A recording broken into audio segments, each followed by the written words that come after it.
कौशिका गिरी जी का मैं तहे दिल से धन्यवाद करता हूँ, इन्होंने भागवत कथा के माध्यम से गौ सेवा की अलख जगाई। मैं परम श्रद्धेय महामंडलेश्वर दर्शन गिरी जी का भी धन्यवाद करता हूँ कि इन्होंने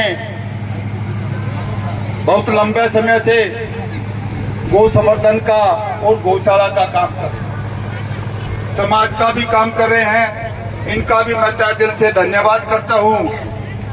मैं सबसे ज्यादा मातृशक्ति का तहे दिल से धन्यवाद इसलिए करता हूँ कि इतनी तादाद में यहाँ कथा सुनने के लिए आए हैं, क्योंकि इस देश में माताओं का धर्म के प्रति बहुत बड़ा योगदान है।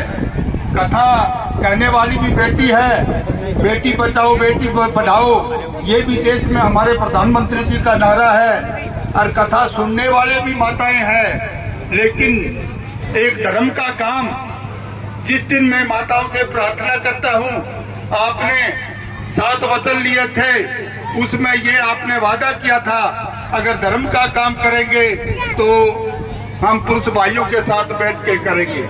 आपके साथ में आपका साथी नहीं आया गौशाला में, तो आपको जो फल मिलता है कथा सुनने का, अगर मेरे जैसे भटके मेरे भाई पुरुष भाई घर में बैठे हैं, कल एक दिन का समय बचा है, उनको भी यहाँ कथा में गौ सेवा में यहाँ पूर्णाहुति हवन के अंदर अगर बैठाड़ के उनको दर्शन करवा दोगे तो आपको जो फल मिलता है वो 10 गुना मिलेगा। ये शास्त्र कहता है, शास्त्र की बात है।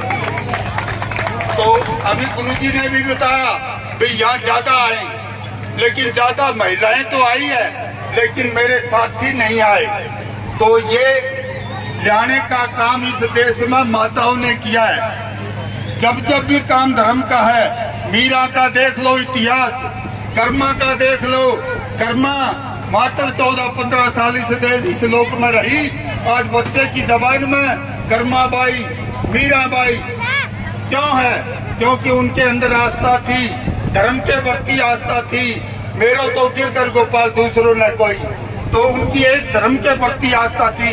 आज हम भटके हुए लोग हिंदू गांव में, मैंने अक्सर देखा है हिंदू होकर भी एक ऐसी पीरों की कमेटियां बना रखी है, और वो पीरों की कमेटियों में हिंदू लोग जाते हैं। क्या आपके धर्म में आस्था नहीं है? क्या आपके गौ माता में आस्था नहीं है? अगर गौ माता की एक गौ माँ की सेवा करते हो तो मैं आज आपको दावे से कह सकता हूँ, आज मेरी जो पहचान है राष्ट्रीय लेवल पर इन गौ माता की कृपा से है। गौ माता ने इतना दिया है तो आप अंदाजा नहीं लगा सकते हो। अगर मेरे नाम से आप पूरे हरियाणा में कहीं जाओ गौशाला के लिए, आपका काम तुरंत हो जाता है। ये गौ माता का आशीर्वाद है। क्या मैं नेता नहीं हूँ, मैं गौ सेवक हूँ। गौ माता के लिए 24 घंटे मेरा ये भ्रमण रहता है, लेकिन आस्था है। आपकी आस्था भी, आस्था के लिए मैं बार बार कह रहा हूँ, इधर उधर धर्म के प्रति आप अगर किसी कृष्ण भगवान को मानते हो, अगर गौ माता को मानते हो, राम को मानते हो, तो दूसरी जगह क्यों जाते हो? क्यों पीरों के चक्कर में पड़ते हो? आप अपने धर्म में आस्था रखो। अभी आयोग की बात कहूँ, मुझे आयोग की क्या, भारत सरकार में भारतीय जीव जंतु कल्याण बोर्ड की भी जिम्मेवारी दे रखी है, लेकिन ये गौ माता गलियों में दर दर भटक रही है। इसको छोड़ने वाले तो हम हिंदू हैं। तो आपको क्या इस माता के लिए दर्द नहीं होता? मैं आपसे प्रार्थना करता हूँ, अगर इन गौ माता को आप फल देना चाहते हो तो हरियाणा सरकार में मैं एक पॉलिसी लेके आया हूँ। अगर कोई नई गौशाला बनाते हैं या गौशाला में कोई जगह है, अगर वो गौ माता को रखेगा तो एक गाय के लिए 7,000 रुपए देने के लिए तैयार है।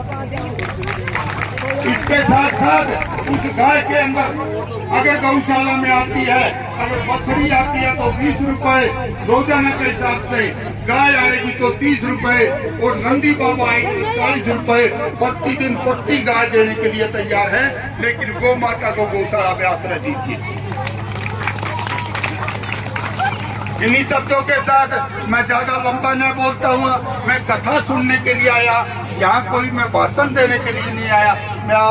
मैं मेरी बेटी कह लो, साध्वी जी कह लो, क्योंकि इस देश में बेटियों का ही बोलबाला है। क्यों है कि मेरे पुरुष भाई देख लो कितनी संख्या में सुनने आए हैं। अगर देश में पढ़ाई का काम हो, खेल का काम हो, राजनीति का काम हो, गौ सेवा का काम हो, धर्म का काम हो, इन बेटियों ने बीड़ा उठाया। ये बेटी जब गौशाला में आएगी, मंदिर में जाएगी तो खाली हाथ नहीं आती, क्योंकि ये बेटियों के अंदर समर्पण भाव होता है। समर्पण किसको कहते हो? हमारी बेटी होती है, हम शादी करते हैं, बेटी को पालते हैं, पोसते हैं, वो बेटी आज अपने ससुराल में चली जाती है, अपने मायके का कभी नाम नहीं लेती। ये समर्पण भाव है। और क्या है? कभी उनका नाम नहीं चलता। इतनी पीड़ा सहन करके, दर्द सहन करके बच्चा भी पैदा करते हैं, लेकिन उस बेटी का नाम नहीं होता। अभी ये बच्चा इसका है, वो पुरुष के लिए काम करता है, पुरुष का नाम होता है। ये बेटियों का समर्पण है। आप और मैं उदाहरण देके बताता हूँ। बेटियां जब भी व्रत करती है, अपने लिए नहीं करती, ये अपने पति देव को, परम परमेश्वर को नाम से ही, चाहे करवा चौथ का व्रत हो, ये बेटियां ही करती है। पुरुष मैं बार बार यही प्रार्थना करता हूँ, इस देश का अंदर माता हो, धरती माता हो, गौ माता हो, राष्ट्र माता हो, भारत माता हो, इसीलिए तो इस देश का नाम भारत माता है। नहीं कहीं आपने पाकिस्तान को सुना है क्या? पाकिस्तान माता। जितने लोग, जितने देवता अवतार हुए हैं, इसी देश की मिट्टी में अवतार हुए हैं। मैं इन्हीं शब्दों के साथ इन्हीं संतजनों का भी तहे दिल से धन्यवाद करता हूँ कि आपके यहाँ इतनी बड़ी संत नगरी बन गई है। संतों के दर्शन करने से ही आपके कष्ट दूर हो जाएंगे।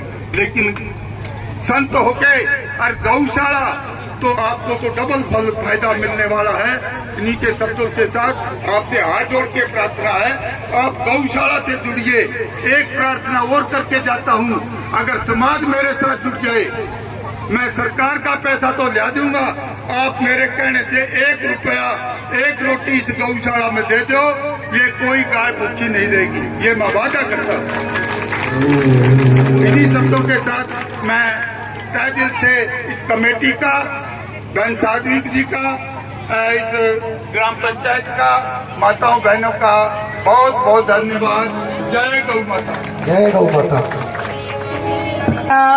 की जय हो। देखिए आपने कुंभ का